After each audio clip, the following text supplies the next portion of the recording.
So what is a leaseback and how can it help you during a real estate transaction? The most common type of leaseback used is called a seller leaseback. This means that after the closing date, the seller is allowed to stay in the house and they become the tenant, leasing the house back from the new owner.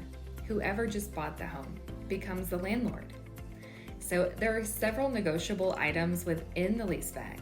To name a few, how much the seller will pay per day to stay in the house, the length of the leaseback, the deposit amount, and also the holdover fee.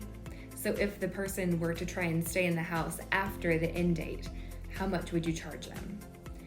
The seller leaseback is extremely helpful to the sellers who are needing the funds from closing before making the move, especially when purchasing another home. Or maybe they don't need the funds, but they want to make some updates to the new home they are purchasing before moving in. And they don't really want to have to stay in a hotel or a friend's house for that month that it would take from the closing date in order to get those updates done in their new house. So as a buyer, if you are flexible in your current living situation or arrangement, offering a leaseback option to the seller might be huge. It might be a smart move. Of course, if you need to move in right on closing date or the day after, then it's not necessary for you to offer it at all. I will share that a few of my previous clients have won in multiple offer situations because they offered the seller a leaseback. And on the flip side of that, I have helped my sellers negotiate in a leaseback for themselves in order to make their move less stressful. And they ended up choosing the offer that included the leaseback in a multiple offer situation. So I've used leasebacks from a range of 2 days to 60 days. And price-wise, they've been from free to a few $1,000s per month. It just has to make sense for both parties as far as both parties' timeline goes, and as well as keeping everyone from making double payments on rents and mortgages if possible.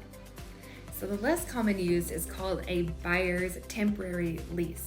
And this is where the buyer is leasing the home from the seller before closing.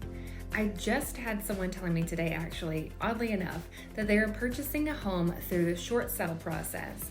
And the bank is allowing them to use a temporary buyer lease while they wait on closing in order to maintain the pool that's on the property, because the sellers have already left the house and we all know that the bank is not going to go on property and take care of the pool.